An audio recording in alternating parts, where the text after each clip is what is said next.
नमस्कार साथियों, मैं प्रमोद उपाध्याय बाल विद्या मंदिर senior secondary school Fatehpura Nagaur के ऑनलाइन एजुकेशन प्लेटफॉर्म पर आपका हार्दिक स्वागत करता हूं। जैसा कि मैंने पिछले वीडियो में आपको कक्षा 11 विषय हिंदी के अंतर्गत अध्याय 11 कबीर के बारे में पढ़ाते आ रहे हैं, तो कबीर का पहला पद मैंने पिछले वीडियो में बता दिया था। आज के वीडियो में अपन पद 2 है जिसका दूसरा भाग, पद 2 का पहला भाग भी मैंने पिछले वीडियो में बता दिया था। आज पद 2 का दूसरा भाग है, उसके बारे में चर्चा करेंगे। तो कबीरदास जी ने जो पद लिखे हैं उसमें यही बताया कि बाह्य जो आडंबर करते हैं, ईश्वर के सत्य को जानने के लिए बाह्य आडंबर का प्रयोग करते हैं, उनकी आलोचना इस कबीरदास जी ने की है इस पदों में। तो वो किस प्रकार से है आइए जानते हैं। कि टोपी पहरे माला पहरे छाप तिलक अनुमाना। कबीरदास जी इस पंक्ति के माध्यम से ये बताना चाहते हैं कि जो टोपी पहन के, माला पहन के और पूरे शरीर पर तिलक वगैरह लगाकर और एक आडंबर रचते हैं कि मैं एक ईश्वर भक्त हूँ, ईश्वर का पुजारी हूँ, तो वो छाप तिलक लगाकर, टोपी पहन के, माला पहन के ईश्वर भक्ति में लीन होता है। तो साकी शब्दई गावत बोले, उस प्रकार के व्यक्ति जो हैं, जो इस प्रकार का आडंबर करते हैं कि साकी शब्दई गावत बोले, यानी वो जो तिलक लगाकर, माला पहनकर, टोपी पहनकर एक दिखावा मात्र करते हैं, उस प्रकार के जो मनुष्य होते हैं या व्यक्ति होते हैं, तो वो साकी शब्द गावत बोले, यानी जो उनके जो गुरु होते हैं, उनके गुरु द्वारा जो उनको ईश्वर प्राप्ति के जो ज्ञान दिया जाता है उसको वो बुला देते हैं। यानी गुरु से जब शिष्य दीक्षा लेता है तो गुरु के द्वारा जब दीक्षा देते समय शिष्य को उस समय जो कुछ मंत्र दिए जाते हैं उसको वो बुला देते हैं। तो इस प्रकार आत्म खबरी ना जाना, लेकिन वो अपने आत्मा के जो ज्ञान है उसके बारे में वो नहीं जानते हैं। यानी आत्म खबरी ना जाना, यानी आत्मा खुद के अंदर जो आत्मा का ज्ञान है उसको वो नहीं जान पाते हैं। केवल तिलक लगाकर, माला पहनकर, टोपी पहनकर और ईश्वर की सत्यता का और जानने में इस प्रकार का आडंबर करके और भक्त बन जाते हैं। तो और वो गुरु के दिए हुए जो ज्ञान है, गुरु के द्वारा दिया हुआ जो मंत्र है उसको भी वो भूल जाते हैं। तो इस प्रकार के आडंबरों से व्यक्ति को ईश्वर का जो सत्य है उसको प्राप्त नहीं कर सकता है। अगले पद में, अगली पंक्ति में लिखा है, हिंदू कहे मोहे राम प्यारा। हिंदू कहे मोहे राम प्यारा, तुर्क कहे रहीमाना। इस पंक्ति के माध्यम से कबीरदास जी जो हैं वो ये कहना चाहते हैं कि हिंदू कहते हैं कि मुझे राम प्यारा है, यानी राम हमारे लिए जो है भगवान हैं, ईश्वर हैं। तुर्क कहे रहीमाना, और तुर्क का मतलब है मुसलमान, और मुसलमान कहते हैं कि हमें रहीम जो है वो प्यारा है। तो इस प्रकार क्या है कि आपस में दो लर मुए।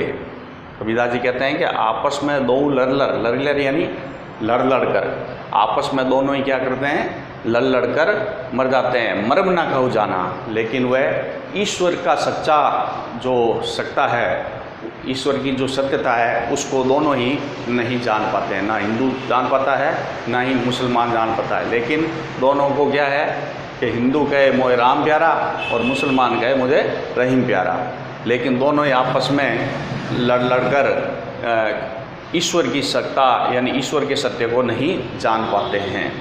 तो इस तरीके से कबीरदास जी ने इस पंक्ति के माध्यम से ये बताया है।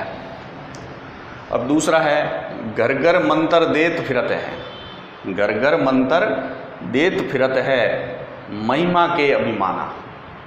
यानी जो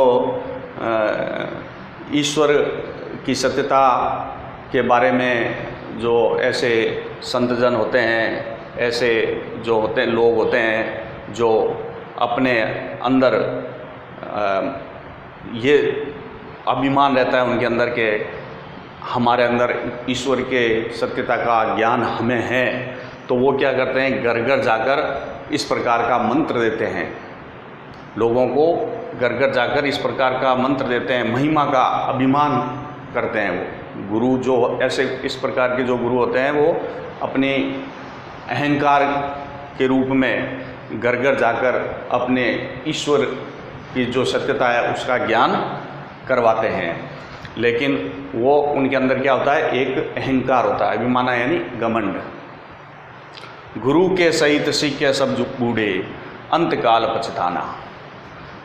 कबीरदास जी इस पंक्ति के माध्यम से ये कहना चाहते हैं कि जिस प्रकार जो ऐसे गुरु जो घर घर जाकर ईश्वर की सत्यता का ज्ञान का जो बखान करते हैं, जिनके अंदर अहंकार है कि मुझे सब कुछ ईश्वर की सत्यता का ज्ञान है, उस प्रकार के जो गुरु होते हैं, तो वो गुरु सहित जो शिष्य हैं जिनको ये इस प्रकार की शिक्षा दी जाती है, तो शिष्य यानी शिष्य है, सब बूढ़े वो भवसागर पार नहीं हो पाते हैं, यानी उनको मोक्ष प्राप्त नहीं हो पाता है। यानी वो दुनिया के इस सागर रूपी भवसागर से वो भवसागर में वो डूब जाते हैं। यानी गुरु सहित यानी ऐसे गुरु जिनके अंदर घमंड होता है, अहंकार होता है, वो अपने शिष्यों के साथ यानी शिष्यों को भी वो इस प्रकार की शिक्षा देते हैं, इस प्रकार का ज्ञान देते हैं, लेकिन वो गुरु खुद भी नहीं जानता कि ईश्वर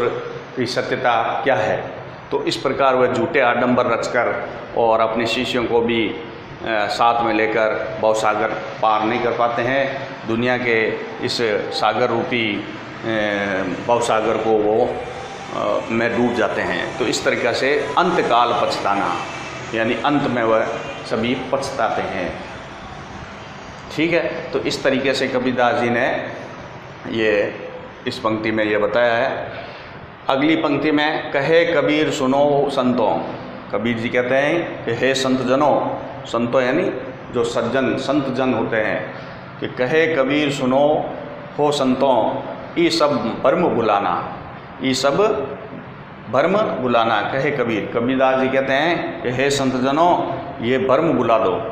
कैतिक कहो कहा नहीं माने सहज सहज समाना, कि ये जो आडंबर है, बाह्य आडंबर है, उसको वह कबीरदास जी उन संत जनों को कहते हैं कि हे संत जनों मैंने कितनी बार, कैतिक कहो यानी कितनी बार, कहा नहीं माने यानी ऐसे लोग नहीं मानते हैं और अपने घमंड को, अपने बाह्य आडंबरों को से ईश्वर की सत्यता का ज्ञान प्राप्त करते हैं, लेकिन सहज सहज अभिमाना, सहज सहज अभिमाना, लेकिन ईश्वर तो बहुत ही सहज साधना से ईश्वर की सत्यता का पता चल जाता है। तो इस प्रकार से कबीरदास जी ने कहा है कि मैंने कितनी बार इनको समझाया है, कितनी बार कहा है, लेकिन वो समझ नहीं पाते हैं कि और वे अपने सब ब्रह्म भुला देते हैं। सब जो गुरु के द्वारा जो ज्ञान दिया जाता है, सच्चा अनुभवी जो ज्ञान दिया जाता है, उस सब को वो गुरु के द्वारा जो शिष्य को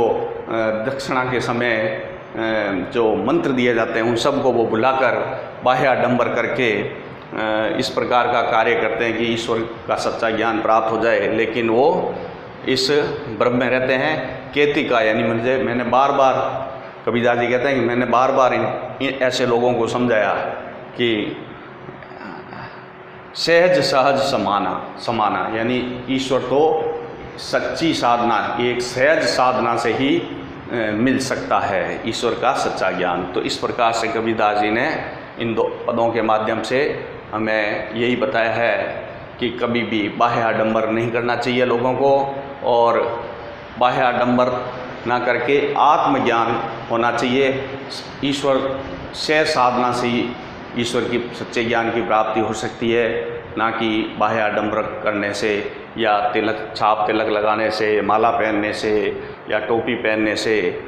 तो इस प्रकार से कबीरदास जी ने कहा है कि कभी भी अपने अहंकार को मन के अंदर नहीं लाना चाहिए। अहंकार से कभी भी ईश्वर का सच्चा ज्ञान प्राप्त नहीं हो पाता है। ठीक है। तो इस तरीके से ये आप नोटबुक में नोट कर लेंगे। इसके मैं थोड़े से कठिन शब्द बता देता हूँ। टोपी पहरे यानी टोपी पहनना, माला पहरे, माला पहनना, छाप तिलक अनुमाना यानी अनुमान लगाते हैं, अनुमान यानी विचार करते हैं, ऐसा सोचते हैं। साकी शब्द ही यानी जो गुरु शिष्य को जब दीक्षा दी जाती है गुरु के द्वारा शिष्य को, तब मंत्र जो दिया जाता है गुरु के, तो वो शब्द ही कहलाता है, ठीक है। आत्म यानी आत्मज्ञान। और मोह यानी मुझे, हिंदू कहता है मुझे राम प्यारा, तुर्क यानी मुसलमान, आपस में दो लड़ यानी लड़ कर,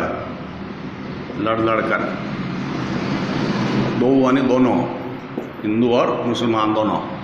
मर्म ना गौ जाना, मर्म यानी जो ईश्वर का सच्चे ज्ञान का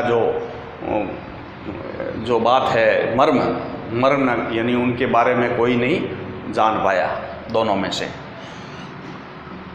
ये सीखे यानी शिष्य। बूढ़े यानी डूबना, यानी भवसागर में डूबना। जो घर जाकर मंत्र देते हैं ऐसे गुरु जो जिनके अंदर अभिमान होता है कि मुझे सब कुछ ईश्वर का ज्ञान है, जो अपने शिष्यों को इस प्रकार की बातें बताते हैं।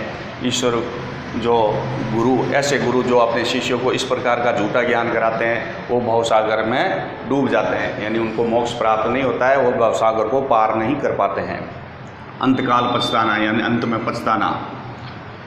कहे कभी सुनो है संतो यानी संत जन, ठीक है। इस सब ब्रह्म बुलाना यानी ईश्वर का जो सच्चा ज्ञान है, ईश्वर की जो सत्ता है, उसके सत्य को वो भुला देते हैं। केतिक यानी कितना, ठीक है। सहज समाना यानी सहज रूप से साधना, सहज साधना से। तो सहज साधना से ईश्वर की प्राप्ति हो सकती है। ये कबीरदास जी ने कहा है कि मैंने कितनी बार लोगों को समझाया है, पर नहीं वो मानते हैं, लेकिन वह सब ईश्वर की सत्ता यानी ईश्वर की जो सत्यता है उसको वह सब भुला देते हैं। ईश्वर तो सहज साधना से ही प्राप्त हो जाता है। तो इस प्रकार से कबीरदास जी ने इन पदों के माध्यम से हमें ये बताया है। इसको आप नोटबुक में नोट कर लेंगे और आपका ये कबीरदास जी का जो चैप्टर है इस वीडियो में ख़त्म होता है। अगले वीडियो में एक नया चैप्टर लेकर आएंगे। धन्यवाद।